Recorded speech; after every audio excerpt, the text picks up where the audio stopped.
This is episode 1, Keeping Up with the Wests. I'm Bust out your Brad. shutter shades. I'm Eric. Yeah, I'm actually no.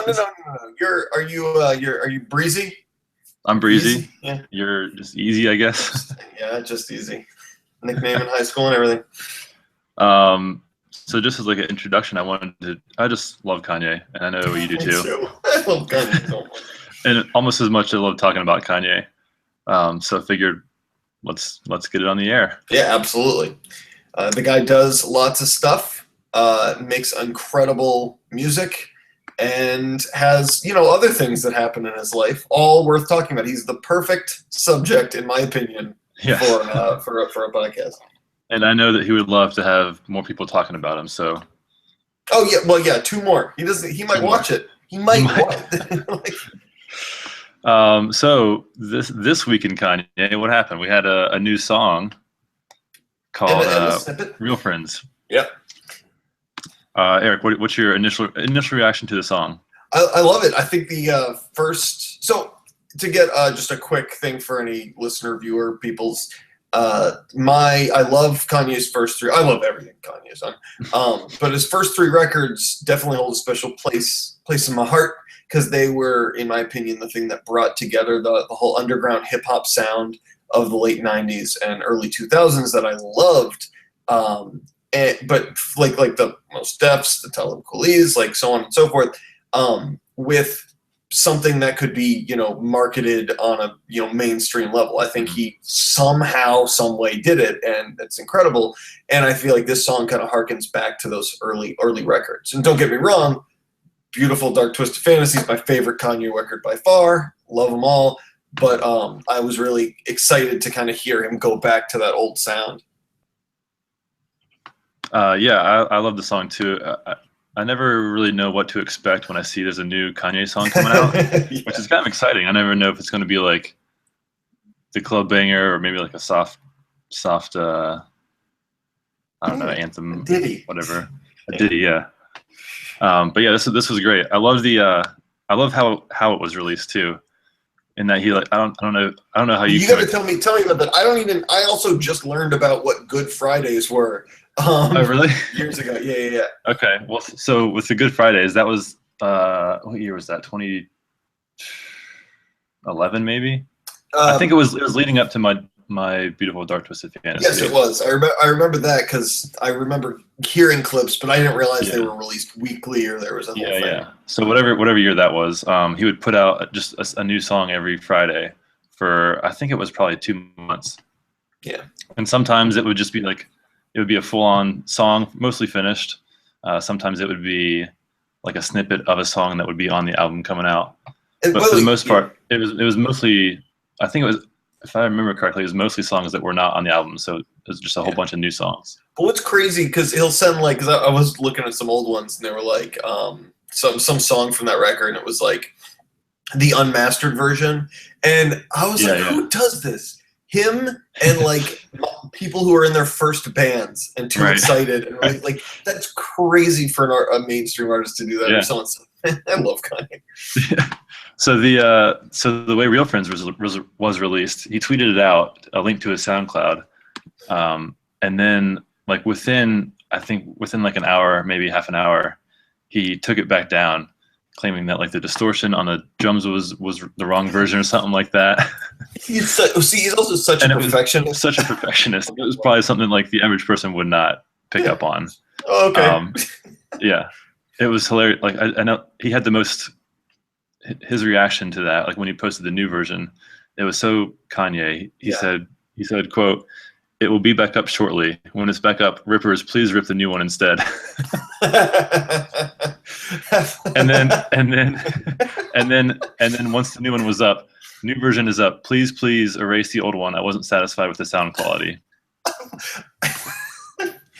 Yep. No, I couldn't. There's so many layers to this onion. Yes. I love that he thinks that's how the internet works, as if people were like, you know what, we had this version of one of the most popular artists of right now, but we're going to delete it because it's not the right one. He's right. It's not how it was meant to be heard. Yeah. That's what's so nuts about is that he'll be that perfectionistic. He'll expect it, but at the same time, he's so good to his fans. That's one of my favorite things. And we'll whenever for this podcast, whenever there's a week where nothing really happens in Kanye, we'll do some classic Kanye and talk about past indiscretions or moments of genius. But like one thing that when he did, we'll do a whole episode on this. I bet when he had the video surfaced of like a fan just freestyling at him, and he like offers the guy an internship at the end. But just the look on Kanye's face as he's allowing like the guy to, telling his bodyguard, no, let him come, he's fine. He loves his fans. He loves them so much. And then you see him on, everything else when he's addressing people who are not his fans, and everyone's like, oh, he's such an asshole. Yeah. But they're both true. And so the fact that like he's basically two different people, and to see him as the perfectionistic, I love my fans, I just want everyone to have something good is really cool to see. And I think he just loves the craft so much too. Like the perfectionism comes out, and that the look on his face when he's watching this guy rap for him, he's like just excited to see someone else who was inspired by him, come up and start rapping to him. Yeah. All right. So what do you think? The other part. I'll let you, I was gonna say the other song at the end of Real Friends was a little snippet from No More Parties in L.A. Real quick, can we talk about the interlude little thing? Or the ending? Yeah. Just I do want gorgeous. to talk about that. I loved on Twisted Fantasy. There was I liked how they did these like interlude type tracks, or even just an ending of a song that or coda basically. I really loved how they did that, and then what was on Watch the Throne, it almost was like forced a little bit, or like maybe they would just do these like double beats, so every song like the beat would just shift up, and it felt forced, but it was like still cool. This one was such a natural coda on a song, like I said, reminds me of like the singles off his first or deep cuts, whatever, but songs off his first three records. And so the fact that he's starting to like really integrate both halves of his career, if you would, the experimental with the pop sensibilities, I think is really cool. And that was a beautiful part anyway. And you're talking about like the woman kind of singing it. Yeah, that was such a good part. I'm pretty convinced that will, if that track's on the album, it will lead into Wolves, which I thought was the first. I thought was kind of billed as the first track, but maybe it won't be. But Wolves starts with with that same kind of singing. So either it leads into that, or maybe that singing, that woman singing, is kind of a theme throughout the album, perhaps. Oh, cool. See, layers. All right, so let's talk about parties in LA. Yeah, No More Parties in LA. So just production-wise, the first one was produced by Kanye. This No More Parties in LA was produced by Madlib. I don't know if you're how familiar with Madlib, but it definitely sounds like a Madlib production. I did a lot of those when I was a kid. There was a period of time where I got really fixated on the word toilet, putting those in there. Yeah, I couldn't spell it. Anyway, no, I am familiar with the work of the Madlib. Yeah, but this, I'm very excited for this song. Love the production, love Kendrick Lamar, and to hear them going back and forth. And you do love Kendrick Lamar. I do. I think a lot of people love Kendrick Lamar. Yeah. I do too. It's not like he's not like some underground artist that I discovered. Yeah, exactly. You showed him to me. Well, so like not you. Sorry, Kanye. Sometimes I mix the two. Well, I get that a lot actually. With the record, or with the track, there were two. I was almost surprised once I heard about how he took the first track down. I was like, oh man, I'm surprised he didn't take the second part down and put it back up with the vocals a little lower, because that beat is so good, and I think it gets lost a little bit in his vocals, especially when he's just kind of like doing. I don't know if you call it the hook, but the baby No More Parties in LA. The one thing that always gets me is whenever you got two rappers on a track and they go back and forth at certain parts, or they transition from verse to the next. It always sounds like they're talking to each other. And so with just this snippet, with no other context, it sounds like baby he's referring to is Kendrick. And if you listen to it with that angle, you're just like, it's like, you can't keep going. That's funny. But anyway, I'm sure with full context, it'll make sense. Yeah. So speaking of full context, he also announced the album release date, February 11th. So just one more month, and then we'll have a new Kanye album. Oh my And god! apparently new songs too, like every week leading up to it. Oh, this is awesome! Good Fridays are back. That's what I kept seeing, and I wasn't. I didn't want to once I understood what it was, I didn't want to bank on it. But that's cool to know that he'll be releasing that stuff. Like, man, it's just there are very few in our old age. God, we're that age where we're still like. Every time I hear somebody a couple years younger than me tell me how old they are, I'm like, you're an idiot. And then I'm like, I'm so old. No, okay, I shouldn't say that. So but I don't know. It's been a long time since I've gotten excited about bands, music, artists, whatever, as far as like a release, the way that I used to, like when I was in college or high school and then some college, where it would just be the greatest thing ever. And I guess combination of enough of the bands that I love starting to suck, or my taste changing, or just not being as like excited about like bands no longer mean the world to me like that used to be my whole world when I was a kid.